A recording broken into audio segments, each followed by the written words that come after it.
নারীদের সম্পর্কে একটা গুরুত্বপূর্ণ তথ্য কি জানেন? যে আপনি তাকে যা বলবেন সে আস্তে আস্তে তাই হতে থাকবে। কি বিশ্বাস হচ্ছে না? এই যেমন ধরেন আপনি তাকে বললেন যে তুমি দেখতে কিন্তু ভারী মিষ্টি, তখন সে পরিপাটি হয়ে নিজেকে আরো গুছিয়ে রাখা শুরু করবে। আপনি যদি তাকে ভালো বলেন সে আরো ভালো হতে থাকবে।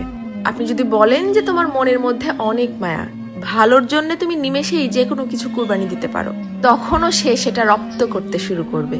কিন্তু যখনই আপনি তার খুঁত ধরা শুরু করবেন, তার ছোট ছোট ভুলগুলোকে বড় বানিয়ে তাকে সবার সামনে অপমান করে ছোট করবেন, সে এটা পারে না, সে ওটা করে না, সে একজন বেয়াদব, সে একজন অসভ্য, মুখে মুখে তর্ক করে, সে একজন মারাত্মক রাগী তেজি জিদ্দি মহিলা, এ ধরনের কথাগুলো যখন তাকে কষ্ট দিয়ে বলবেন, সে কিন্তু আস্তে আস্তে তাই হতে থাকবে। কারণ তখন সে ইতোমধ্যেই জেনে গেছে যে আমার আর ভালো কিছু প্রকাশ করার মতো কিছু নেই।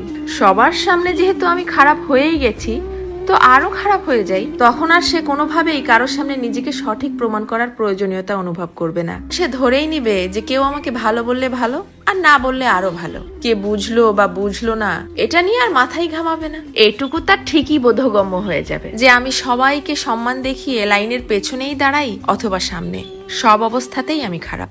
আর এভাবেই আস্তে আস্তে আপনি তাকে হারিয়ে ফেলবেন। আর একজন নারী কখনোই একদিনে বা একটা কারণে নিজেকে সরিয়ে নেয় না, এর পেছনে থাকে কোটি কোটি কারণ।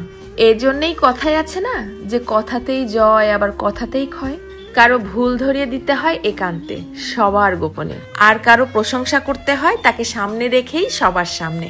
কারো প্রশংসা করাও কিন্তু একটা মহৎ গুণ, যা মানুষের স্বভাব এবং আচরণকে নিমিষেই পরিবর্তন করতে পারে। মানুষ কথা তো বলতে শিখে যায় 2 বছরে, কিন্তু কোন কথা কোথায় কিভাবে বলতে হবে সেটা হয়তো শেখা হয় না 50 বছরেও। এটাও কিন্তু মানুষের জীবনের একটা বড় ব্যর্থতা।